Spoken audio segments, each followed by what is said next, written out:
Mind is like a restless animal that craves being fed.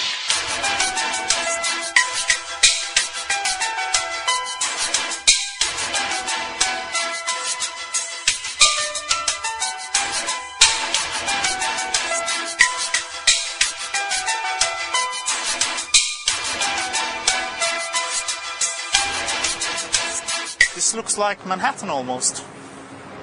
Well, this is the result of growing at 7% for almost 20 years. And how that has been possible? Because of something so simple like this. This is the How can something so small or simple be the foundation of this? This is the pension passbook that every Chilean worker has. They generally carry it here in the back pocket because a worker doesn't use a jacket. And every month, 10% of their wage goes here in order to be accumulated during 40-45 years, growing with compound interest. And when they reach 65, they don't look to the government for a pension, but they look to the last line of the book. Mm-hmm. And they have a lot of money, and that money has fueled economic growth in Chile and all this that you are seeing.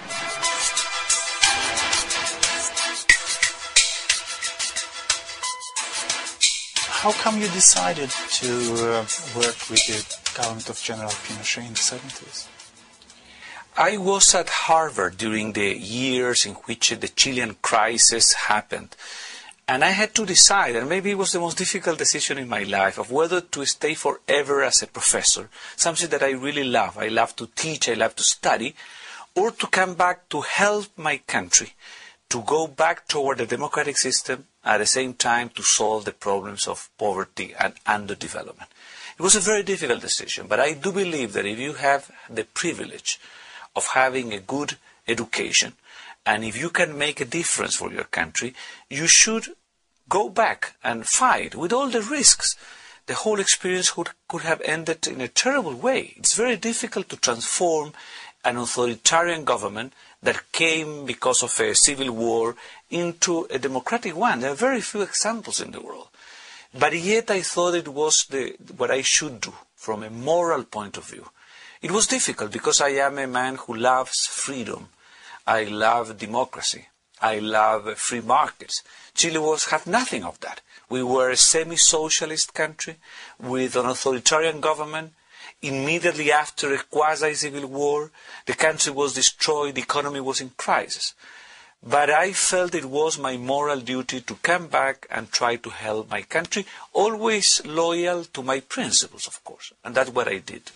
So what were the circumstances? You came back in 75, I think, but you didn't join the government till 78.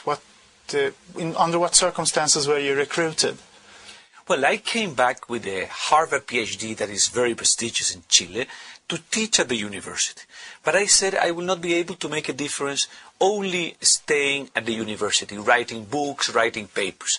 So I created a TV program. I believe enormously in the power of ideas well communicated. So you were an economist on television? I was an economist in television. I was an educator of the people rather than only the students. So I had this program for 2 years, and it soon became quite well known because nobody was at that moment proposing individual freedom, responsibility, private enterprise, opening to the world, and also saying that would create a middle class.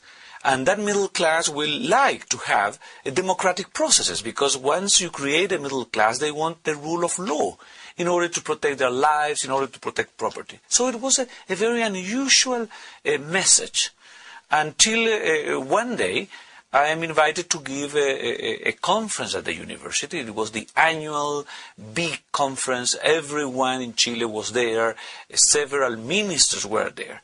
And they were explaining how Chile was simply solving the crisis, the hyperinflation, the balance of payment crisis. It was a lot of macroeconomics.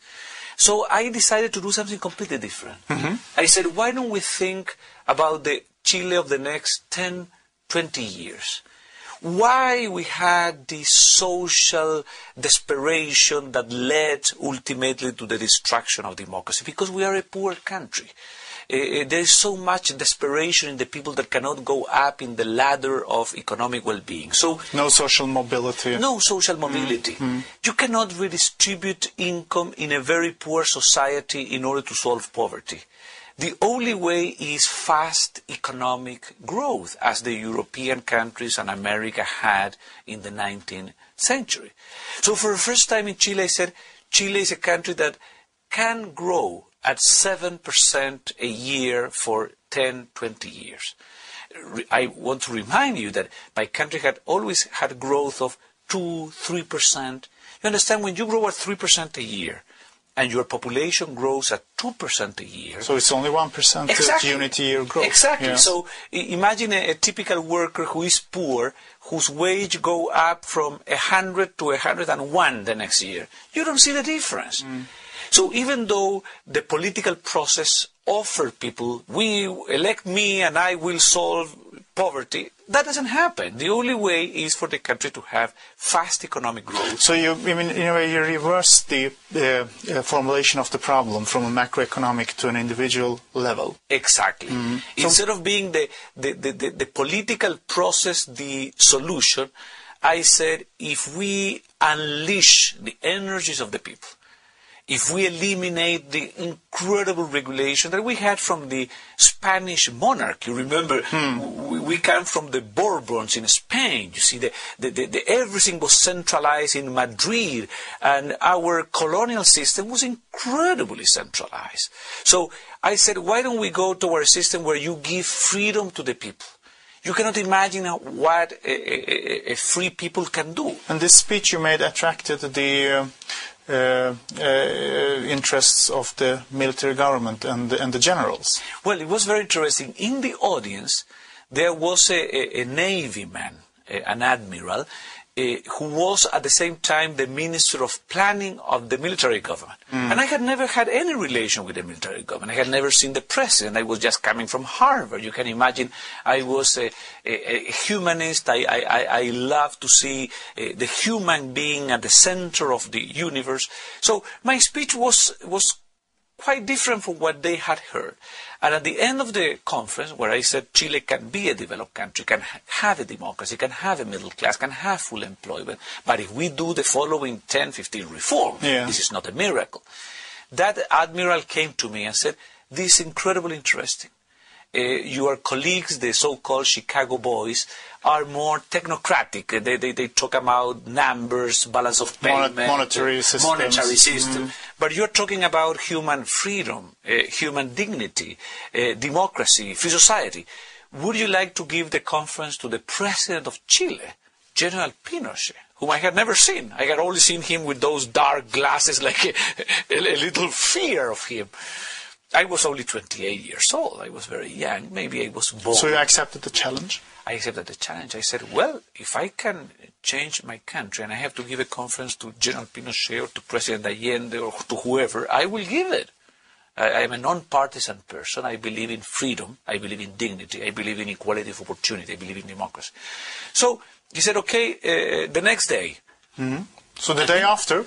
And the day after, this admiral drives me there, and then in the car he tells me, do you know, Jose, that not only the president will be there, will be the 4 commanders-in-chief of all the Navy, the Air Force, the whole cabinet, 20 ministers, and the whole undersecretaries, the number